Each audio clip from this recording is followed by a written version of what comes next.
ഒരിക്കൽ കൂടി അല്ലാഹുവിനെയും അവന്റെ വിധിവിലക്കുകളെയും ജീവിതത്തിലുടനീളം പാലിച്ചുകൊണ്ട് സൂക്ഷ്മതയുള്ളവരായി ജീവിക്കണമെന്ന് ഓർമ്മപ്പെടുത്തുകയാണ്.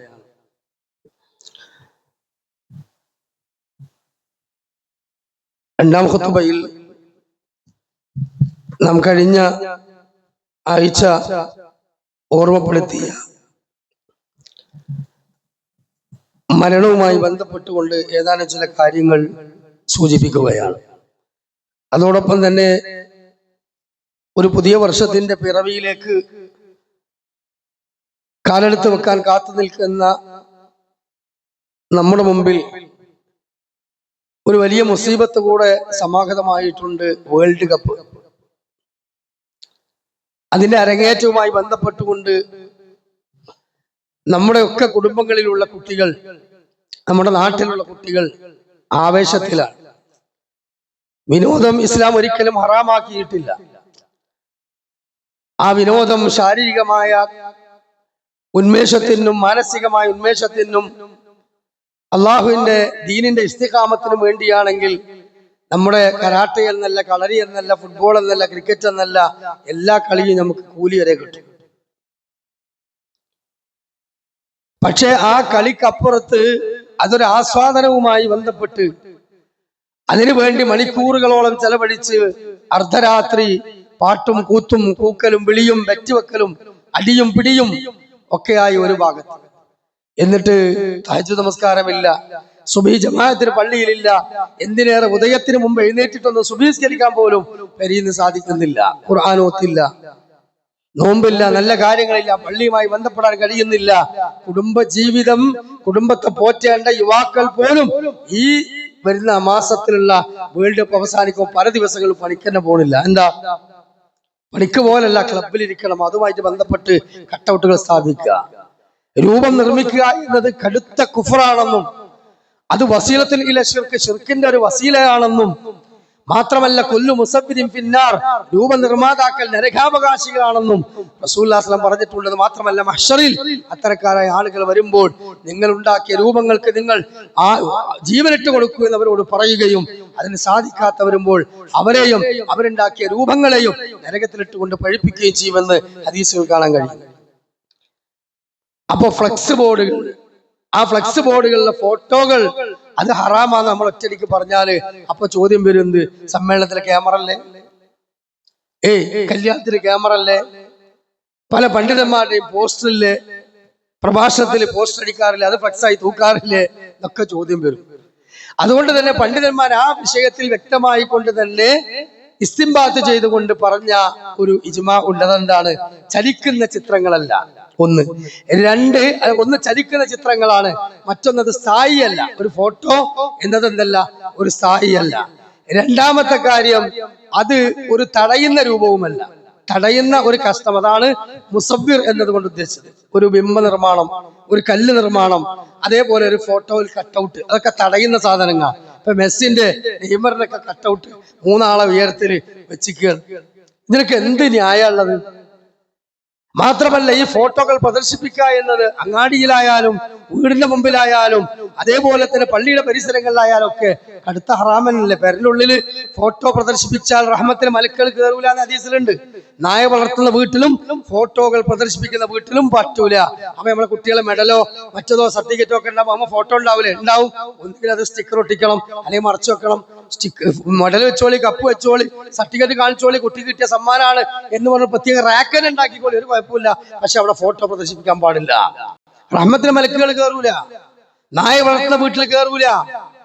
അതുകൊണ്ട് തന്നെ ഈ രൂപനിർമ്മാണങ്ങളുമായി ബന്ധപ്പെട്ട് കടുത്ത നിലപാടാണ് അഹ്ലുസ് സുന്നത്ത് വൽ ജമാഅയുടെ പണ്ഡിതന്മാർ എടുത്തിട്ടുള്ളത്. പക്ഷെ ഈ വേൾഡ് കപ്പിൽ എത്ര രൂപങ്ങളാണ്, എത്ര കട്ടൗട്ടുകളാണ് നിർമ്മിക്കുന്നത്, എത്ര പൈസയാണ് ഇതിനൊക്കെ ചെലവാക്കുന്നത്? 4000, 5000, 10,000 രൂപ ചെലവാക്കുക. എന്നിട്ട് അത് കഴിഞ്ഞാൽ അത് തച്ചു പൊളിക്കുക, അതിന്റെ പേരിൽ അങ്ങോട്ട് ഇങ്ങോട്ട് കുത്തി നടത്തുക. മരണം വരെ കഴിഞ്ഞ വേൾഡ് കപ്പിൽ നടന്നു. പാടില്ല വിശ്വാസികളെ.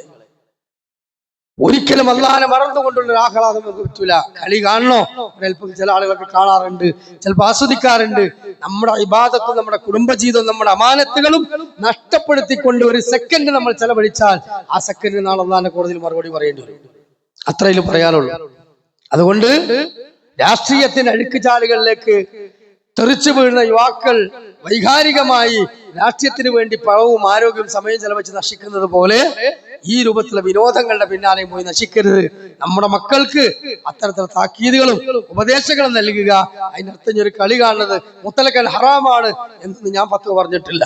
പക്ഷേ അതുമായി ബന്ധപ്പെട്ട് അതിരുവിട്ട എല്ലാ പരിപാടികളും പ്രത്യേകം നമ്മൾ ഓർമ്മിക്കണമെന്ന് വേൾഡ് കപ്പ് ആരംഭിച്ചത് കൊണ്ട് ഉണർത്തുകയാണ്. സത്യവിശ്വാസികളായ സഹോദരങ്ങളെ, സഹോദരിമാരെ, കഴിഞ്ഞ ഖുതുബയിൽ നമ്മൾ പറഞ്ഞു, നമ്മുടെ ജീവിതത്തിൽ മരണം അത് നമ്മൾ പ്രതീക്ഷിക്കണം. ആ മരണം ഏത് സമയവും കടന്നു വരുമെന്ന് ഉറപ്പാണ്. പക്ഷേ എന്തെങ്കിലും ജീവിതത്തിൽ മുസീബത്ത് വന്നാൽ, എന്തെങ്കിലും പ്രയാസങ്ങൾ വന്നാൽ, ഞാൻ ഒന്ന് മരിച്ചു കിട്ടിയെങ്കിൽ, എന്റെ ജീവൻ ഒന്ന് അവസാനിച്ചു കിട്ടിയെങ്കിൽ എനിക്ക് താങ്ങാൻ കഴിയുന്നില്ലല്ലോ എന്നിങ്ങനെ ഒരിക്കലും നമ്മൾ പറയാൻ പാടില്ല. അള്ളാഹുവിന്റെ റസൂൽ സല്ലല്ലാഹു അലൈഹി വസല്ലമ നമുക്ക് പഠിപ്പിച്ചു തന്നിട്ടുള്ള പ്രാർത്ഥന എന്താണ്? അള്ളാഹുവിനോട് നമ്മൾ പ്രാർത്ഥിക്കേണ്ടത് എന്ത് വിഷമങ്ങൾ ജീവിതത്തിൽ വന്നു കഴിഞ്ഞാലും അള്ളാഹിനോട് നമ്മൾ പറയേണ്ടത് ഇന്നാ ലില്ലാഹി വ ഇന്നാ ഇലൈഹി റാജിഊൻ. അള്ളാഹുവേ, ഞങ്ങൾ നിന്നിൽ നിന്നവരാണ്, നിന്നിലേക്ക് തന്നെ മടങ്ങുന്നവരാണ്. അല്ലാഹുമ്മ ഹ്ജുർനി ഫീ മുസീബതി വഖ്ലുഫ് ലീ ഖൈറൻ മിൻഹാ. അല്ലാഹുവേ, ഞാൻ അകപ്പെട്ട മുസീബത്തിൽ എനിക്ക് നീ പ്രതിഫലം നൽകണേ. അതോടൊപ്പം തന്നെ അതേപോലെ തന്നെ എനിക്ക് ഇതിനേക്കാൾ ഖൈറായത് നീ നൽകണേ അല്ലാ. അങ്ങനെ നമ്മൾ പ്രാർത്ഥിക്കാവൂ. അതോടൊപ്പം തന്നെ റസൂലുള്ളാഹി സ്വല്ലല്ലാഹു അലൈഹി വസല്ലം പഠിപ്പിച്ചു തന്നു, അള്ളാഹുവിനോട് നമ്മൾ പ്രാർത്ഥിക്കണമെന്ത്? ലാ ബുദ്ദ ഫാഇലൻ, നിനക്ക് താങ്ങാൻ കഴിയാത്ത എന്തെങ്കിലും പ്രയാസം നിനക്ക് വന്നുപോയി, മുസീബത്ത് ബലാലുകൾ വന്നുപോയി, ഇനി മരണമല്ലാതെ മറ്റൊരു അവസരമില്ല, മരിച്ചുപോലെ ഖൈറ് എന്ന് തോന്നിയാൽ പോലും എന്നെ മരിപ്പിക്കണേ, ജീവനൊന്ന് ഒതുങ്ങിക്കിട്ടണേ, ഞാൻ ഒന്ന് മരിച്ചുപോയെങ്കിലും പറയാൻ പാടില്ല. ഫല്യഖുല്ലല്ലാഹുമ്മ അഹീനി മാ കാനത്തിൽ ഹയാതു ഖൈറൻ ലീ വതവഫനി ഇദാ കാനത്തിൽ വഫാതു ഖൈറൻ ലീ.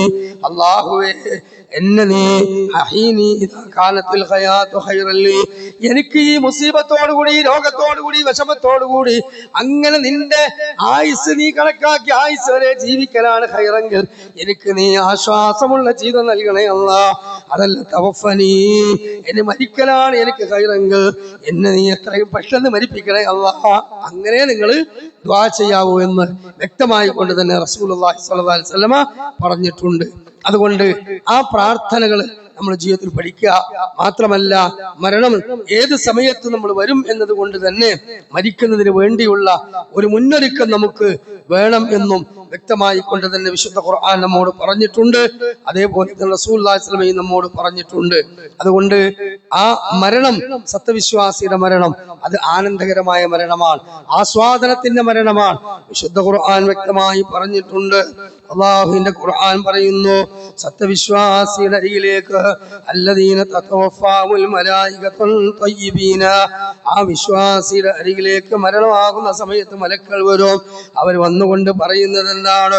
സലാമുൻ അലൈക്കും, നിനക്ക് അല്ലാഹുവിന്റെ രക്ഷയുണ്ടാകട്ടെ. ഉദ്ഖുലുൽ ജന്ന, നീ സ്വർഗ്ഗത്തിൽ പ്രവേശിച്ചോളൂ.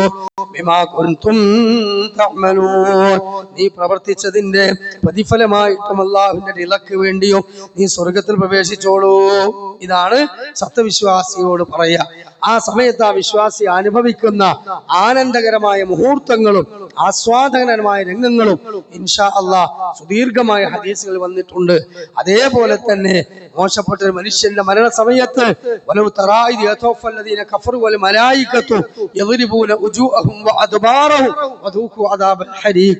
മുഖത്തും പാർശ്വഭാഗങ്ങളിലും അടിച്ച് അവന്റെ ആത്മാവിനെ രോമകൂപങ്ങളിലൂടെ പറിച്ചെടുക്കുമ്പോൾ അവനോട് പറയുന്നത് കരിഞ്ഞു പോകുന്ന വേദനാജനകമായ നരകശിക്ഷ നീ ആസ്വദിച്ചോ എന്നാണ്.